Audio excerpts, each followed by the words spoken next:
ముఖ్యమంత్రి గారి సొంత నియోజకవర్గంలో ఇలాంటి సంఘటన జరగడం నిజంగా చాలా దురదృష్టకరం, చాలా బాధాకరం. ఈ సంఘటన విని ఈ రాష్ట్రంలో ఉన్న మహిళలందరూ కూడా వాళ్ళందరి హృదయం కలిచివేసిన పరిస్థితి. ఎందుకంటే ఎన్నో సంఘటనలు మహిళల మీద దారుణాలు జరుగుతూ ఉండే పరిస్థితి మనం చూస్తూ ఉన్నాము. సాక్షాత్తు ముఖ్యమంత్రి సొంత నియోజకవర్గంలో ఎలాంటి సంఘటన జరుగుతూ ఉందంటే ఇంకా రాష్ట్రంలో ఉన్న మహిళలకి రక్షణ ఎక్కడ ఉంటుందని నేను అడుగుతూ ఉన్నాను. హోంమంత్రి గారు చెప్పారు, ఈ రాష్ట్రంలో కూటమి ప్రభుత్వం అధికారంలోకి వచ్చింది, మహిళలందరూ ప్రశాంతంగా నిద్రపోవచ్చు అని.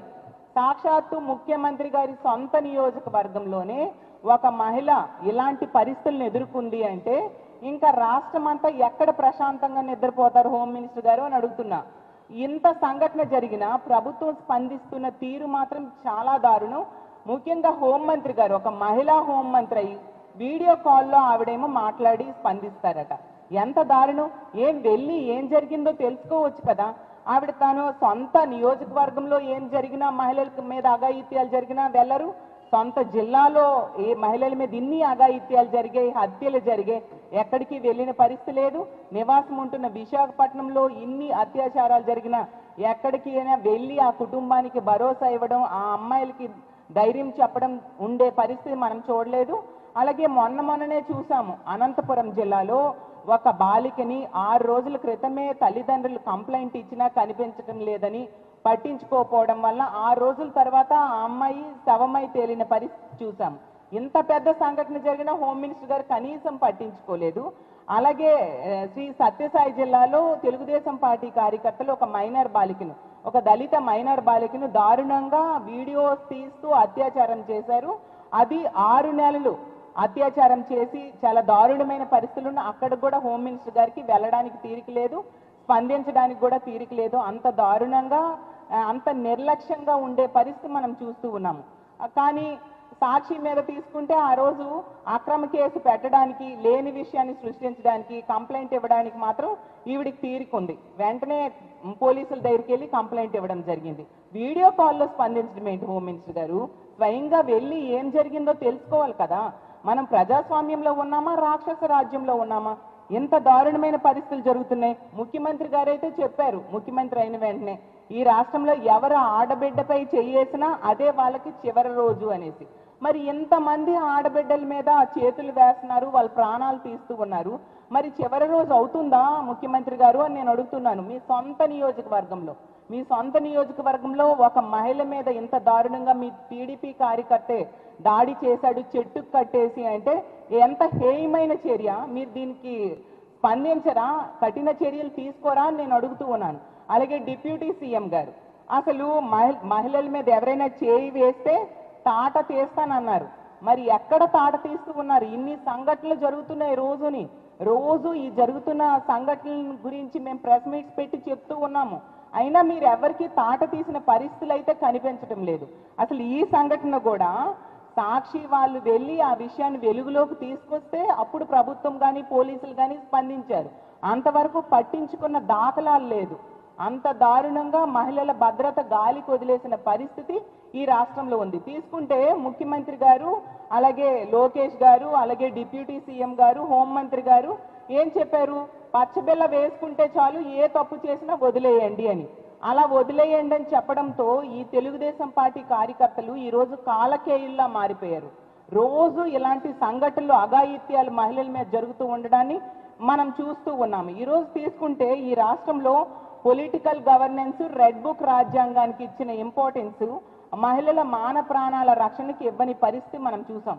ముఖ్యమంత్రిగా ప్రమాణ స్వీకారం చేసిన వెంటనే ముఖ్యమంత్రి గారు ఏమన్నారు? ఈ రాష్ట్రంలో ఇంకా పొలిటికల్ గవర్నెన్స్ అమలు అవ్వాలి అని చెప్పి కలెక్టర్లకి, ఎస్పీలకి ఆదేశాలు పబ్లిక్ గా ఇవ్వడం జరిగింది. దాంతో కార్యకర్తలకి భయం ఎక్కడ ఉంటుంది? అసలు ఇన్ని వరుస సంఘటనలు జరుగుతూ ఉన్నాయంటే దానికి కారణం ఏంటి? ఒకే ఒక కారణం, ఇలాంటి తప్పుడు పనులు చేసినా ఎటువంటి శిక్షలు ఉండవు, పట్టించుకునే నాదుడు ఉండడు ఈ రాష్ట్రంలో అనేది ఇలాంటి దుర్మార్గులకి భయం లేకుండా పోయింది. దానివల్ల ఇలా వరుస సంఘటనలు వినాల్సిన పరిస్థితి. మరి అనంతపురంలో మనం చూసాం ఎంత దారుణంగా. ఉమ్మడి అనంతపురం జిల్లాలో ఒక చాలా దారుణమైన సంఘటనలు విన్నాం మనము. ఒక అమ్మాయిని హత్య చేయడం, ఇంకో అమ్మాయిని 6 నెలలు అత్యాచారం చేయడం. కనీసం రాష్ట్ర ప్రభుత్వంలో ఎవరైనా వెళ్ళి ఆ కుటుంబానికి పరామర్శలు చేశారా? ముఖ్యమంత్రి గారు కానీ, హోంమంత్రి గారు కానీ, స్థానిక మంత్రులు కానీ ఎవరైనా పరామర్శ చేశారా? ఆ కుటుంబాలకు ధైర్యం చెప్పారా? ఒక ఆర్థిక భరోసా ఇచ్చారా? అసలు ఈ రోజు అసెంబ్లీ సాక్షిగా మీరే చెప్పారు, రోజుకి 70-80 సంఘటనలు ఇలాంటివి జరుగుతున్నాయి, గంటకి 3-4 సంఘటనలు మహిళల మీద అఘాయిత్యాలు జరుగుతున్నాయి అన్నప్పుడు ఇన్ని సంఘటనలు ఏ ఒక్కదానికైనా మీరు స్పందిస్తున్నారా? అసలు ఈ రాష్ట్ర ప్రభుత్వం స్పందిస్తున్న తీరు అత్యంత దారుణంగా ఉంది కాబట్టి ఇన్ని భయంకరమైన సంఘటనలు ఈ రాష్ట్రంలో వినే పరిస్థితి కల్పించారు.